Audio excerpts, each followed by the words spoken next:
அடிகளும் எண்ணில் நல்லகதிக்கு யாதுமோர் குறைவில்லை கண்ணில் நல்லதொரும் கழுமல வரணகர் பெண்ணில் நல்லாளோடு பெருந்தகை இருந்ததே தனம் தரும் கல்வி தரும் ஒரு நாளும் தலைமையா மனம் தரும் தெய்வ வடிவம் தரும் நெஞ்சில் மஞ்சமில்லா இனம் தரும் நலனை எல்லாம் தரும் அன்பரைப்பவர்க்கே நலம் தரும் கூழாதி கடை கண்டலே நமக்கு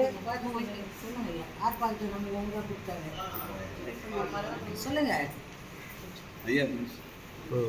நமது காஞ்சிபுரம் காமாட்சி அம்மன் திருவாசல் முற்றோதல் பேரவையை இங்கே அழைத்து இந்த திருக்கோயிலில் முற்றோதல் தெரிவித்த உபயதாரர் அனைவருக்கும் அமைப்பின் சார்பில் அடியார்கள் சார்பாக நன்றியை தெரிவித்துக் கொள்கிறோம்.